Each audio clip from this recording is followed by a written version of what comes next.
Oh, happy Sunday. And seeing that it's Sunday, it's the perfect time for this video.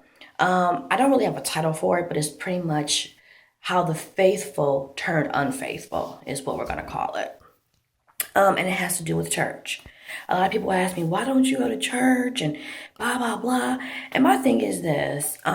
First of all, I feel like you don't have to be in a church to have a healthy relationship with God. I talk to God all day, every day.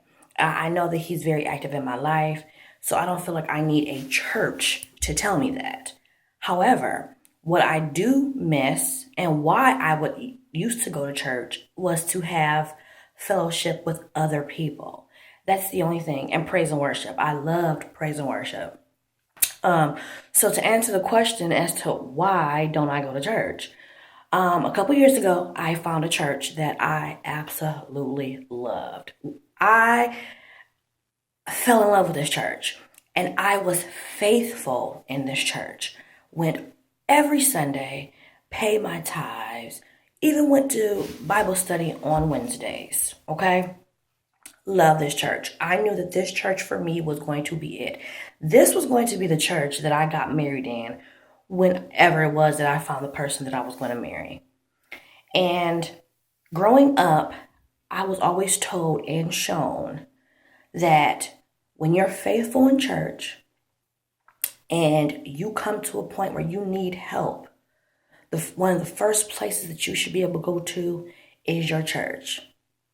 So when I hit a point where I needed some help and I didn't know where else to go, the first place I went to was my church. And when I tell you that was like one of the worst experiences, I'm talking about getting the runaround.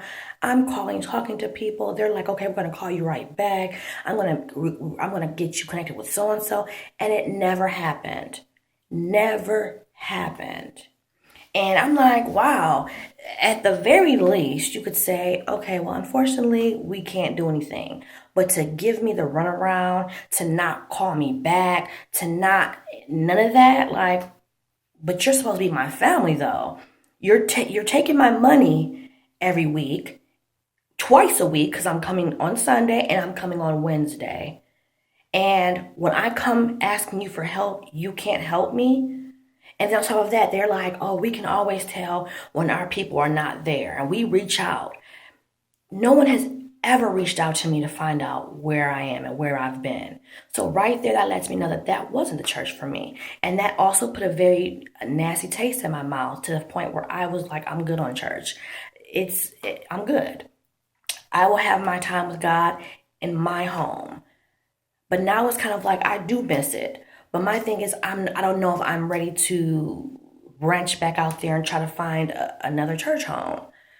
Because I'm like, is it going to be the same thing? I have to know that the church that I go to is a family church. I'm not doing any mega churches, nothing against them, but I'm not doing those. So maybe this year, 2016, I will find me a church home that I actually feel like is a home.